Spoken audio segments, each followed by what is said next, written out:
கர்த்தருக்குள் பிரியமான சகோதர சகோதரிகளே, மீண்டும் நாம் இப்படி கூடி வருவதற்கு கிருபை செய்த கர்த்தருக்கு நன்றியை, ஸ்தோத்திர பலியை, துதியை செலுத்துகிறேன். நாம் கூடி வருவது அநேகருக்கு பயனுள்ளதாக இருக்கும் என்று நான் நம்புகிறேன். அநேக காரியங்களை நாம் பேசிக்கொண்டு இருக்கிறோம். பிரயோஜனம் இல்லாத பேச்சு அல்ல, பிரயோஜனப்படக்கூடிய பேச்சுகளை தான் நாம் பேசுகிறோம். அதனாலே இன்றைக்கும் ஆண்டவர் நம்முடைய பேச்சை ஆசீர்வதிப்பார் என்று நான் நம்புகிறேன். Brother Kannan, praise the Lord. அடி எடுத்து கொடுங்கள். சரி. போன வாரம் கடைசியா ஒரு கேள்வி கேட்டு அப்படின்னு சொன்னோம். என்ன கேள்வி? அதாவது இப்போ இந்த கிறிஸ்தவ சமாஜத்துக்கு எல்லா டெனாமினேஷன்லையும் ஒரு கருத்தை வலியுறுத்திட்டு வர்றாங்க. எல்லா டினாமினேஷனும்? ஆமா, எல்லா டினாமினேஷனும் சேர்ந்து ஒரு கருத்தை ஆழமா வலியுறுத்திட்டு வர்றாங்க. அதாவது எல்லாரும் ஒருமிச்சு ஒருங்கிணைந்து ஊழியத்தை செய்யணும், இந்த டினாமினேஷன் எல்லாம் கூடாது. ஏன்னா பரலோகத்துல எல்லாரும் ஒன்னா தானே இருக்க போறோம், அதனால எல்லாம் ஒருமிச்சு நம்ம ஊழியம் செய்யணும் அப்படின்னாங்க. இது எந்த விதத்துல சரியா இருக்கும்? இப்படி கேட்ட உடனே எனக்கு வெளிப்படுத்தின விசேஷத்துல இருந்து ஒரு வசனம் ஞாபகத்துக்கு வருது. வெளிப்படுத்தின விசேஷம் 20வது அதிகாரம் 7-8 வாசிங்க. வெளிப்படுத்தின விசேஷம் 20வது அதிகாரம் 7வது 8வது வசனமும். அந்த 1000 வருஷம் முடியும் போது சாத்தான் தன் காவலிலிருந்து விடுதலையாகி பூமியின் 4 திசைகளிலும் உள்ள ஜாதிகளாகிய கோகையும் மாகோயும் மோசம் போக்கும்படிக்கும் அவர்களை யுத்தத்திற்கு கூட்டிக் கொள்ளும்படிக்கும் புறப்படுவான். அவருடைய தொகை கடற்கரை மணலத்தனையாய் இருக்கும். பாத்தீங்கன்னா இதுல என்ன சொல்லியிருக்கு? 1000 வருஷம் முடியும் போது பிசாசு கர்த்தருடைய மக்களுக்கு விரோதமாக சகல ஜாதி ஜனங்களையும் ஒன்னா கூட்டுவான். அது பெருந்தொகையா இருக்கும்னு எழுதியிருக்கு. ஆனா இப்போ பிசாசு என்ன சொல்றான்? அது எனக்கு 1000 வருஷம் முடிவு வரைக்கும் நான் காத்துட்டு இருக்கணும், நான் இப்பவே எல்லாரையும் கூப்பிட்டுறேன், நான் இப்பவே எல்லாரையும் கூட்டி ஆண்டவருக்கு விரோதமா நான் போர் செய்றேன் அப்படிங்கிறான்னு தான் நான் நினைக்கிறேன், நீங்க சொல்லக்கூடிய வார்த்தையை கேட்ட உடனே. ஏனென்றால் எப்படின்னு கேட்டீங்கன்னா, யாரை யார் எங்க இருந்து கூப்பிடுறது? ஒத்த கருத்து உள்ளவர்களா இருக்கணும். நான் போன வாரமே சொன்னேன். இப்போ எனக்கு ஒரு சந்தேகம் என்னன்னா, பிசாசு அதிகமா போய் பேசுறானுங்களா இல்ல இந்த ஊழியக்காரனுக்கு அதிகமா போய் பேசுறானுங்களா? இது எனக்குள்ள டவுட். ஏம்னா ஊழியக்காரன்னு சொல்லிக்கிட்டு சினிமா ஸ்டார் போல அப்படி மேடையில் அங்கிட்டு இங்கிட்டு லாந்திக்கிட்டு அந்த அலங்காரங்கள் அந்த அமைப்புகள் எல்லாமே ஸ்டுடியோ ஸ்டைலில் வச்சுக்கிட்டு ஒருத்தன் சொல்றான், மிகாவேல் என் வீட்டுக்கு வந்தாரு, வந்து என்கிட்ட சாப்பாடு கேட்டாரு, நான் ஆப்பமும் பாலும் கொடுத்தேன், நல்லா சாப்பிட்டாரு, கிளம்புறப்போ சொன்னாரு நான் அடுத்த தடவை வரப்போ உன் வீட்டில் செஞ்ச இட்லி சட்னி வடை கொடு என்ன அப்படின்னு சொல்லிட்டு போனாருங்கிறான். இதை கேட்கறதுக்கும் ஒரு கும்பல் இருக்கு. இன்னொருத்தன் சொல்றான், இயேசுநாதர் என்னை பார்க்க வந்தாரு, நான் வெளியே ஒரு மீட்டிங் போயிருந்தேன், அதனால பால்கனியில் காத்துக்கிட்டு இருந்தாரு, எங்க வீட்டு பால்கனியில் அவரு வேடிக்கை பார்த்துக்கிட்டு இருந்தார் போல, தெருவை காத்துக்கிட்டு இருந்தாரு, ஒரு தூதன் வந்து இயேசுநாதர் உனக்காக உன் வீட்டில் காத்துட்டு இருக்காருப்பா, எழுந்து வாப்பான்னு சொல்லி என்னை கூப்பிட்டு போனான், நான் போனால் அவர் பால்கனியில் இருக்காருங்கிறான் ஒருத்தன். இன்னொருத்தன் சொல்கிறான், நான் ஊட்டி மலையிலிருந்து காரில் இறங்குறேன், இந்த இயேசுநாதர் பேனட்டில் வந்து நின்றுக்கிட்டாருப்பா, எனக்கு வழியை கூட பார்க்க முடியல, அவர் அப்படியே என் வண்டி பேனட்டில் நின்றுக்கிட்டாருங்கிறான். எப்படி புரியுதா நான் சொல்றதெல்லாம்? இன்னொருத்தன் சொல்றான், ஆண்டவர் என்ன நரகத்துக்கு கூட்டிட்டு போனாருங்கிறான். இப்ப நரகத்துக்கு யாரை கூட்டிட்டு போவாங்க? நரகத்துக்கு யாரை கூட்டிட்டு போவாங்க? பாவிகளை தானே. இந்த நரகத்துக்கு போற நாய்க்கு இங்க என்ன ஊழியம்? தப்பா நினைச்சுக்கிட்டாங்க, நாய்கள் பரலவும் போகாது, நரகத்துக்கு போகும். இவன் தான் நரகத்துக்கு இவனை கூட்டு போனாரு ஆண்டவர், இவனுக்கு இங்க என்ன ஊழியம் வாழுது? அப்ப இவன் இங்க யாருக்கு ஊழியம் பண்றான்? பிசாசுக்கு ஊழியம் பண்றானா, ஆண்டவருக்கு ஊழியம் பண்றானா? இன்னொருத்தன் மேடையில் பேசிக்கிட்டு இருக்க போவே அவனுக்கு ஹெவன் காலம். டெலிஃபோன் ட்ரிங்குங்க தான். இவர் ஹலோ யாரு? ஓ ஜீசஸ். எனவே இவன் வீட்டுக்கு பக்கத்து வீட்டுக்காரன் போல. நீங்களா? சொல்லுங்க. என்ன என்ன கூட்டத்தில் வருதேன் வேசிக்கல்லன்னா இருக்கானா, பொண்டாட்டிக்கு துரோகம் பண்ணுறானாமா? அப்படி அவன் பேர் என்ன சொன்னீங்க? ஜோசப்பா. நான் எச்சரிக்கிறேன். சார், இப்போ எனக்கு ஒரு சந்தேகம் என்னன்னு கேட்டிங்கன்னா, நியாயத்திற்கும் அதிகாரம் முழுவதையும் பிதாவாகிய தேவன் குமாரனுக்கு கொடுத்திருக்கிறார். குமாரன் அந்த அதிகாரத்தை நமக்கு கொடுத்திருக்கிறார். 1 கொரிந்தியர்ல 6வது அதிகாரத்தில் நம்ம வாசிக்கிறப்போ, நாம் தேவதூதர்களை நியாயந்தீர்ப்போம் என்று அறியீர்களான்னு எழுதியிருக்கு. இன்கேஸ் என் முன்னால தேவதூதர்கள்னா நம்ம விழுந்து போன தேவதூதர்கள் தான், அதை நீங்க புரிஞ்சுக்கணும். எல்லா தேவதூதர்களும் இல்லை, விழுந்து போன தேவதூதர்களை நம்ம நியாயந்திருக்க போறோம். என்கிட்ட ஒரு தேவதூதன் வரான், நான் நியாயந்திருக்க போறேன்னு வச்சுக்கோங்க. அப்போ நான் கேள்வி கேட்பேன், என்னப்பா தூதா, விழுந்து போன தூதா, ஏன்டா இப்படி பொய்யா பேசிக்கிட்டு அலைகிறீங்க அப்படின்னு நான் கேட்டேன்னு வச்சுக்கோங்க. அவன் என்ன பதில் சொல்லுவான் தெரியுமா? என்னையா விவரம் இல்லாம பேசுறீரு, ஆண்டவர் பேரை சொல்லிக்கிட்டு ஊழியம் பண்ணானுங்கள பூமியில, அவன்களை விடையா நான் அதிகமா பொய் பேசிட்டேன்? ஏன்னா நான் பொய் பேசுறேங்கிறீரு. நீர் பூமியில் இந்த நாட்கள்ல அந்த பொய்கார பயல்களையெல்லாம் கண்டிச்சீரா? அப்படி பேசாதீங்கடா பொய்ன்னு சொன்னீரா அப்படின்னு பதில் கேள்வி கேட்பானோன்னு எனக்கு ஒரு சந்தேகம். அந்த அளவுக்கு இன்றைக்கு ஊழியக்காரன்னு சொல்லக்கூடிய பயல்க என்ன பண்றான்? பொய்யை தவிர இவனுங்க ஒரு வார்த்தையும் பேசுறது இல்லை. காரணம் என்னன்னா, இவர்கள் வயிற்றுக்கு ஊழியம் பண்றானுங்க. இந்த வயிற்றுக்கு ஊழியம் பண்ணக்கூடியவங்களோட எப்படி நீங்களும் நானும் இணைந்து ஊழியம் பண்ண முடியுமா? ஆமோஸ் 3வது அதிகாரம் 3வது வசனம். ஆமோஸ் 3:3. ஆமோஸ் 3வது அதிகாரம் 3வது வசனம். 2 பேர் ஒருமனப்பட்டிருந்தால் ஒழிய ஒருமித்து நடந்து போவார்களோ? போக முடியுமா? 2 பேர் ஒருமித்து இருந்தால்தான் ஒருமித்து நடக்க முடியும். தவளையும் எலியும் நண்பர்களாயிட்டு காலில் கயிறு கட்டிக்கிட்டு நம்ம பிரியவே கூடாது அப்படின்ட்டு தவளையும் எலியும் இப்போ இது அப்படியே வாக்கிங் போறப்போ மேல இருந்து ஒரு கருடன் வருது, இதுகளை பிடிச்சுன்னு போயிடலான்ட்டு. இப்போ கெட்டு போடாமல் இருந்தாலுமாவது அது திசையில் ஓடி ஒழிச்சுக்கிட்டு இருந்திருக்கும். இப்போ காலில் கெட்டு போட்டாச்சு, தவளை டபக்குன்னு தண்ணிகளை குதிச்சுது. இப்போ தவளை காலில் எலியையும் சேர்த்து கட்டி வச்சிருக்குல்ல, தவளை தண்ணிகளை குதிச்சோடனே எலியும் தண்ணிகளை போய் விழுந்தது. தவளை தண்ணிக்கு உள்ளே போயிடுது, எலி தண்ணிக்கு மேலே மிதக்கு. கருடன் வந்து மேலே மிதக்கிற எலியை பிடிச்சு அப்படி தூக்குனது. போனஸா கீழே இருந்து தவளையும் வருது. அப்போ மாறுபட்ட கருத்துடைய இருவர் ஒன்றாக இணைந்தால் இருவருக்கும் கேடு. இதைத்தான் பிசாசு விரும்புகிறான். மனுவர்க்கம் முழுவதும் கேட்டிற்குள் அழிய வேண்டும் என்றுதான் பிசாசு விரும்புகிறான். அதனால்தான் இந்த பிசாசின் மக்களை கள்ளப்போஸ்தலர்களாக, கபடமுள்ள தீர்க்கதரிசிகளாக, ஊழியக்காரர்களாக இவர்களை ஆண்டவர் ஏற்படுத்தவில்லை. இவர்களை ஊழியக்காரர்களாக மாற்றியது இவர்களுடைய சுயமும் சுய நலமும் பிசாசின் ஆவியும். ஆண்டவர் வந்து கோடி கோடியா பணத்தை சேரு அப்படின்னா சொல்லி விட்டாரு.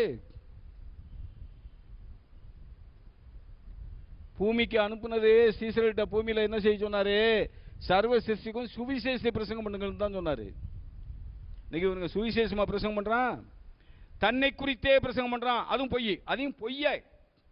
நான் அங்க போனேன், யானை பண்ணேன், இங்க போனேன், பூனை பண்ணேன் இப்படின்னு பிரசங்கம் பண்ணிட்டு கடைசியில நீதிமொழிகள்ல தா தா தா தனியாத தாகம் தாங்குது. யாருக்கு? அட்டைக்கு. அட்டை என்னது தான்னு கேக்குது? அடுத்தவன் ரத்தத்தை கேக்குது. அடுத்தவன் ரத்தத்தை உறிஞ்சி குடிக்கிறது தான் அட்டைக்கு இயல்பு. அதுதான் இன்னைக்கு உள்ள இந்த பிரபலியமான ஊழியக்காரர்கள் இயல்பு. எப்ப பாரு இந்த விசுவாசத்தை, இந்த ஊழியத்தை யாரு தாங்குவா? உன்னை எவன்டா செய்ய சொல்றான்? உன்னை ஆண்டவர் செய்ய சொன்னார்னா ஆண்டவர் தாங்க சொல்லு, அவர் தாங்கிட்டு போறாரு. டிவியில எங்க இருந்து தான் இவனுங்க இந்த ஐடியாக்கள்லாம் கண்டுபிடிக்கிறானுங்களோ? டிவியில 1/4 மணி நேரம் பேசுறான், 1/4 மணி நேரம் பேசிட்டு இந்த டிவி ஊழியத்தில் நீங்கள் பங்காளர்கள் ஆக வேண்டாமான்னு கேட்குறான். நான் இதெல்லாம் சொல்லிக்கிட்டு இருந்தா இப்படி சொன்னால் நான் ஊழியக்காரங்களை எல்லாம் திட்டுறேன் அப்படிங்கிறானுங்க. நான் ஏன் ஊழியக்காரங்களை திட்டுறேன்? ஒருத்தன் சொல்கிறான், இந்த ஊழியக்காரங்களை எல்லாம் திட்டுறதை விட்டுட்டு பைபிளை படியா அப்படிங்கிறான். நான் பைபிளை நான் பேசுகிறதை கேட்கக்கூடிய அன்பான சகோதர சகோதரிகளுக்கு நான் பைபிளை படிச்சிருக்கேனா இல்லையாங்கிறது தெரியும், அவர்கள் பைபிள் படித்திருந்தால். இல்லையா? கற்றாரே காமுறுவர்னா, உம்முடைய வசனத்திற்கு நான் காத்திருக்கிறபடியால் உமக்கு பயந்தவர்கள் என்னை நேசிப்பார்கள். 119 சங்கத்தில் இருக்கு. அப்போ நான் பைபிள் படித்தவனா இல்லையாங்கிறது வசனம் தெரிஞ்சவங்களுக்கு தெரியும். நீ ஊழியக்காரங்களே போட்டு திட்டுற, பைபிளை ஒழுங்கா அப்படிங்கிறான் ஒருத்தன். இது எப்படி இருக்கு தெரியுமா? ஒரு கம்பெனியில் ஒருத்தன் வேலை செஞ்சுக்கிட்டு இருந்தான். அவனுக்கு பேர் பில் போஸ்டர். ஒரு நாள் அவன் என்ன பண்ணான், நல்ல ஒருவேளை அவன் கேஷியராக இருந்தானே என்னன்னு தெரியல, நிறைய கலெக்ஷன் ஆகிருக்கு. இவனுக்கு ஆசை, எல்லாத்தையும் பேக் பண்ணான், காசெல்லாம் பேக் பண்ணான், பாக்கெட்டில் விட்டான், பெரிய தொகை. நேரே ஊரை பார்த்து ஓடிடலான்ட்டு ஓடுறான். ரயில்வே ஸ்டேஷனில் போய் டிக்கெட் எடுத்துகிட்டு சொந்த ஊருக்கு போயிடணும் அப்படின்ட்டு அவன் போனான். ரயில்வே ஸ்டேஷனில் உள்ள காம்பவுண்ட் வாலில் bill poster will be persecuted அப்படின்னு எழுதியிருக்கு. பார்த்தான் பாருங்க, ஷாக் ஆகிட்டான். நான் திருநது அவ்வளவு சீக்கிரத்தில் வெளியரங்கமாகி இப்படி சோரில் பளிச்சுன்னு எழுதக்கூடிய அளவுக்கு ஆகிப்போச்சா? ஐயோ, எங்கள் ஓனர் அப்போ என்ன ஓனராக இருப்பார், முதலாளி பெரிய முதலாளியாக இருக்காரு, அதை வச்சு போய் மன்னிப்பு கேட்டு பணத்தை அவர் கையில் கொடுத்துட்டு தண்டனைக்கு தப்பிக்கணும் அப்படின்ட்டு நேரே முதலாளி வீட்டுக்கு போனான். சாஷ்டாங்கமாக அவர் காதில் விழுந்தான். அவருக்கு ஒரே அதிர்ச்சி, என்னடா அந்த பையன் கமெண்ட்ல இருக்க பையன் இங்கே வந்து என் காலில் விழுறாருன்ட்டு. என்னடா முதலாளியே என்னை மன்னிச்சிருங்க, என்னடா பண்ண? இதெல்லாம் இன்னைக்கு திருடிக்கிட்டு ஓடுனேன். நான் ரயில் ஏறி எங்கள் ஊருக்கு போயிடலான்ட்டு போனேன். ஆனால் அங்கே ரயில் ஏற போகிற இடத்துல செவரில் எழுதியிருக்கு பில் போஸ்டர் வில் பி பெர்சிக்யூட்டட்னு. அதான் ஐயா நீங்கள் கண்டுபிடிச்சி என்னை தண்டிக்கிறதுக்கு முன்னாடி பில் போஸ்டர் வில் பி பெர்சிக்யூட்டட்னா என்ன அர்த்தம்? நோட்டீஸ் ஒட்டுகிறவர்கள் தண்டிக்கப்படுவார்கள், அது தமிழில் அர்த்தம். அதுக்கு ஆங்கிலம் bill poster will be persecuted. இவன் இந்த திருடாமல் வந்திருந்தான்னு வச்சுக்கோங்க, அந்த ஆங்கிலத்துக்கு உண்டான சரியான அர்த்தம் இவனுக்கு புரிஞ்சிருக்கும். இவன் தான் உள்ளமெல்லாம் கடலும் பாக்கெட் பூரா திருடின பொருள். அப்போ இவனுக்கு அர்த்தம் எப்படி புரியும்? யோக்கியனா இருந்தாம்னா நான் பேசுறதுல சந்தோஷப்படுவான். ஒரு சகோதரன் சத்தியத்தை எடுத்து சொல்றானேன்னுட்டு. இவன் தான் திருட்டு பயிலா இருக்கானே, அதனால நான் சொல்லக்கூடிய சத்தியம் பூரா அவன் இருதயத்தை குத்துது. அதனால அவன் என்ன சொல்றான், ஊழியக்காரன்லாம் திட்டாதங்கிறான். ஏன்னா ஊழியக்காரம்னா என்ன, எங்கிருந்து வந்துட்டான்? ஊழியக்காரம்னா வேலைக்காரன் தானே. வேலைக்காரன் பெரியவனா பிள்ளை பெரியவனா? வேலைக்காரன் பெரியவனா பிள்ளை பெரியவனா? ரட்சிக்கப்பட்டவன் அத்தனை பேரும் கர்த்தருடைய பிள்ளைகள். அவருடைய நாமத்தின் மேல் விசுவாசம் உள்ளவர்களாகி அவரை ஏற்றுக்கொண்டவர்கள் எத்தனை பேர்களோ அத்தனை பேர்களும் தேவனுடைய பிள்ளைகளாகும்படிக்கு அதிகாரம் கொடுத்தார். யோவான் 1:12. நீ முதல்ல ரட்சிக்கப்படு, அது பிறகு வா ஊழியத்துக்கு. நீ முதல்ல ரட்சிக்கப்படு. நீ ஆண்டவரை நம்புறியா? ஆண்டவர் உன்னை போஷிப்பார்னு நம்புனா நீ ஏன் அடுத்தவங்கிட்ட கையேந்திர? குடு, ஏன் தா, ஏன் குடு, ஏன் அனுப்பு, என் முகவரி இது, என் இமெயில் அட்ரஸ் இது, என் பேங்க் அக்கௌண்ட் இது. எதுக்குடா? நீ ரட்சிக்கப்பட்டிருக்கியா? நீ ரட்சிப்புனா உனக்கு என்னன்னு தெரியுமா? ஆண்டவரை உன்னுடைய சொந்த ரட்சகரா நீ ஏற்றுக்கொண்டு இருக்கிறியா? நீ பாவி என்பதை உணர்ந்தாயா? உன் பாவத்தை தேவனுடைய சமூகத்திலே அறிக்கை செய்தாயா? இயேசு கிறிஸ்து உனக்காக தான் சிலுவையில் மரித்தார் என்பதை நீ நம்புறியா? உன்னை நீதிமானாக்கும்படிதான் அவர் 3ஆம் நாள் உயிரோடு எழுந்தார் என்பதை நீ நம்புறியா? இதுக்கெல்லாம் பிறவில்லா நீ பெற்ற அளவிட முடியாத அந்த ஆனந்தத்தை, ரட்சிப்பின் மகிழ்ச்சியை அடக்கிக் கொண்டு உன்னால் சும்மா இருக்க முடியாது. மற்றவர்களுக்கு நீ அதை சொல்ல வேண்டும். அப்படி உன் ரட்சிப்பு உனக்கு காசு கொடுத்து வாங்கினதா, இலவசமா கிடைச்சதா? ரட்சிப்பு இலவசம் தானே. அப்படி இலவசமாக நீங்கள் பெற்றதை இலவசமாக கொடுங்கள் தானே ஆண்டவர் சொன்னாரு. நீ அதை நான் டிவியில் பிரசங்கம் பண்றேன், இதுக்கு உண்டான செலவெல்லாம் யாரு கொடுப்பா? யாருடா உன்னை டிவியில் பிரசங்கம் பண்ண சொன்னா? யார் உன்னை டிவியில் பிரசங்கம் பண்ண சொன்னானோ அவன் கொடுப்பான். ஆண்டவர் உன்னை டிவியில் பிரசங்கம் பண்ண சொன்னாரா? ஆண்டவர்கிட்ட கேளு. கோடிக்கணக்கில் கடன் வாங்குறேன், அந்த கடனை அடைக்கணும், அனுப்புங்க அனுப்புங்கிற அசிங்கம் அல்ல? ஒரு விசுவாசி கடன் வாங்கலாமா? நீ கடன் வாங்க மாட்டாய், அநேகருக்கு நீ கடன் கொடுப்பாய். இதான வசனம். அப்போ இப்படிப்பட்ட அயோக்கிய பயல்களை எல்லாம் ஒன்னா சேர்த்துக்கிட்டு ஊழியம் பண்ண முடியுமா? பிசாசுக்கு ரொம்ப நல்லா இருக்கும். ஏன்னா சத்தியத்துக்காக நிற்கிறதுக்கு ஒரு சிலர் கூட இல்ல, எல்லா பயலும் ஒன்னா சேர்ந்துட்டான் அப்படின்னு பிசாசு என்ன பண்ணுவான்? ரொம்ப மகிழ்ச்சி அடைவான், ரொம்ப ரொம்ப மகிழ்ச்சி அடைவான். சத்தியத்துக்காக நில்லுங்கய்யா. பரிசுத்தம்னா என்ன அர்த்தம்? பரிசுத்தவான்கள் ஆகும்படி அழைக்கப்பட்டவர்களுக்கு 1 கொரிந்தியர் 1வது அதிகாரத்தில் அப்போஸ்தலனாகிய பவுல் கொரிந்தியருக்கு நிருபம் எழுதும் பொழுது என்னன்னு எழுதுறாரு? வாசிங்க தம்பி. 1 கொரிந்தியர் 1:1. 1 கொரிந்தியர் 1வது அதிகாரம் 1வது வசனம். தேவனுடைய சித்தத்தினாலே இயேசு கிறிஸ்துவின் அப்போஸ்தலனாகும்படி அழைக்கப்பட்டவனாகிய பவுலும் சகோதரனாகிய சொஸ்தேனேயும் கொரிந்துவிலே கிறிஸ்து இயேசுவுக்குள் பரிசுத்தமாக்கப்பட்டவர்களாயும் பரிசுத்தவான்களாகும்படி அழைக்கப்பட்டவர்களுமாய் இருக்கிற தேவனுடைய சபைக்கும் எங்களுக்கும் தங்களுக்கும் ஆண்டவராய் இருக்கிற நம்முடைய கர்த்தராகிய இயேசு கிறிஸ்துவின் நாமத்தை எங்கும் தொழுது கொள்கிற அனைவருக்கும் எழுதுகிறதாவது. பரிசுத்தவான்கள் ஆகும்படி அழைக்கப்பட்டவர்கள் அப்படின்னா என்ன அர்த்தம்? கர்த்தருக்கென்று பிரித்தெடுக்கப்பட்ட ஜீவியம் ஜீவிக்க வேண்டும். பரிசுத்தவான் என்று சொன்னால் அவன் கர்த்தருக்கென்று பிரித்தெடுக்கப்பட்ட ஜீவியம் ஜீவிக்கிறவன் என்பது பொருள். அவனுக்கு அயோக்கியர்களோடு ஐக்கியம் இருக்க முடியுமா? இருக்க முடியுமா? சும்மா நம்ம எல்லாம் ஒன்னா ஐக்கியப்பட்டோம்னா பிசாசு வெட்கப்படுவான். வெட்கமாப்படுவான்? பிசாசு வெட்கப்பட மாட்டான், சந்தோஷப்படுவான். வெட்கப்படுவது ஆண்டவர், பரிசுத்த ஆவியானவர். இவங்களுக்கு மனக்கண்களை திறந்து பிரகாசம் உள்ள மனக்கண்களை கொடுத்து சத்தியத்தை அறிவுக்குள்ளே நான் இவனை நடத்தி நான் இவ்வளவு செய்தும் கடைசியில் சாக்கடையில் தானே போய் விழுவுறான். கழுவப்பட்ட பன்றி மீண்டும் சாக்கடையில் போய் புரளும். அந்த வேலையை ஆயிப்போனானே, இவனுக்காகவா இத்தனை பாடுகள் அப்படின்னு ஆண்டவர் துக்கப்படுவார். அதனால கண்ணன் இது கள்ள உபதேசம், கள்ள அப்போஸ்தலர்களுக்கு கொடுக்கக்கூடிய கள்ள உபதேசம். பிரிவினைகள் இருக்கத்தான் செய்யும், பிரிவினைகள் இல்லாமல் இருக்க முடியாது. நல்லவன் கெட்டவன் வித்தியாசம் இல்லாம எல்லாருமே ஒரே போல இருக்க முடியுமா? ஒன்னா சேர்ந்து நடக்க முடியுமா? 1 கொரிந்தியர் 11வது அதிகாரம் 18-19 வசனம்.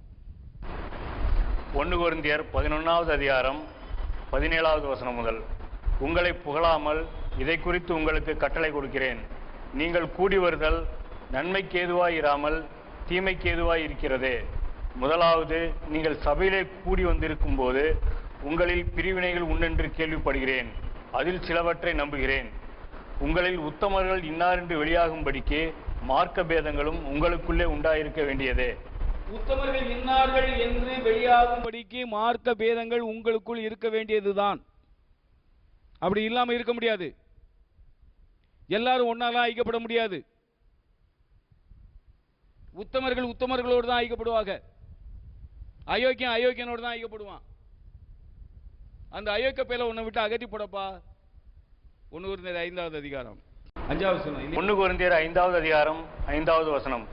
அப்படிப்பட்டவனுடைய ஆவி கர்த்தராகிய இயேசு கிறிஸ்துவின் நாளிலே ரட்சிக்கப்படும்படி மாம்சத்தின் அழிவுக்காக நம்முடைய கர்த்தராகிய இயேசு கிறிஸ்துவின் நாமத்தினாலே அவனை சாத்தானுக்கு ஒப்பு கொடுக்க வேண்டும் என்று தீர்ப்பு செய்கிறேன். எவ்வளவு பெரிய வார்த்தை பார்த்தீங்களா?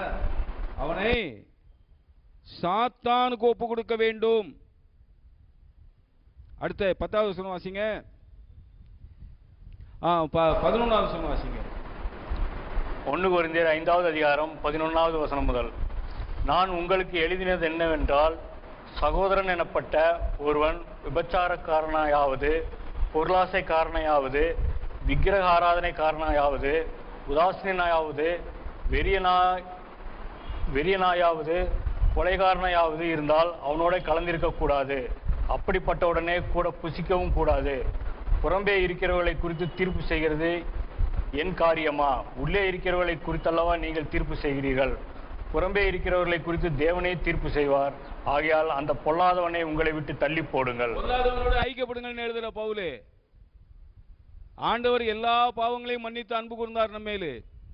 அப்படி அவர் நம்மீது அன்பு கூர்ந்து சிலுவையிலே தன்னை ஜீவ பலியாக ஒப்பு கொடுத்தது அயோக்கியர்களோடு கலந்து வாழ்வதற்கு அல்ல, பரிசுத்தவான்கள் ஆகும்படி நீங்கள் அழைக்கப்பட்டீர்கள்.